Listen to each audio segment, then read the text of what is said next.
young girls to go out there and have sex, but I am teaching them to see, like, they need to know, like, what feels good to them, so they can make, like, better choices. But definitely that, I'm not saying that you should know, the sex is a natural and a healthy part of our being.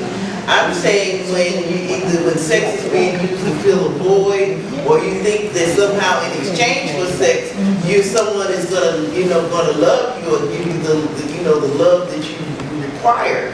That's what I'm talking about. Yes, women should know, because many women spend so much time frustrated throughout their marriage because they don't know, or they're not being fulfilled, or they haven't communicated to their mate what they want, and so it becomes like another chore on the list. I gotta do the laundry, I gotta do whatever.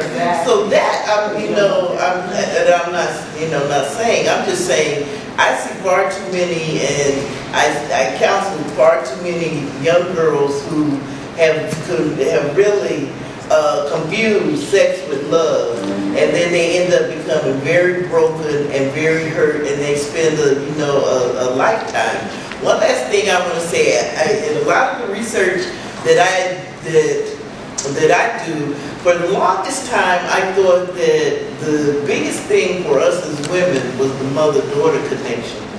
Because often as mothers, as daughters, there's sometimes this conflict with our mothers not mothering us how we think, and that becomes an issue. But what I have found, and what the research is really pointing to now, the critical thing is for a woman, a daughter, and her father. And so a lot of women who they ended up kicking it, ended up having a child, and then they're still mad at the father.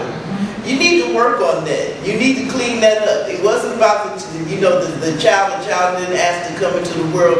Don't punish the child, and don't really break that, because it ends up having the girl really go through life. Why didn't he want to deal with me? Why didn't he love me? And then she ends up taking that, and sons too. It's the father, and then they end up making bad choices with relationships, and just spend a lifetime.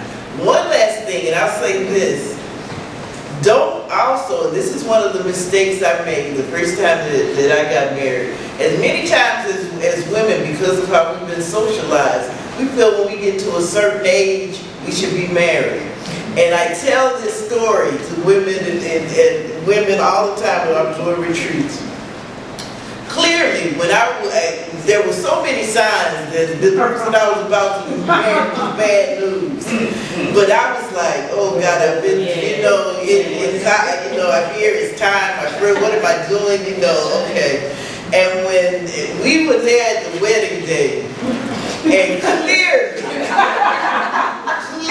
there was a voice, and Narissa talked about listening, hearing God. This voice clearly said to me, Anita, do not do this. And my friend said that it took me so long, and I didn't get married. I got married in the Virgin Islands. I called my parents, I'm getting married. I'm like, what?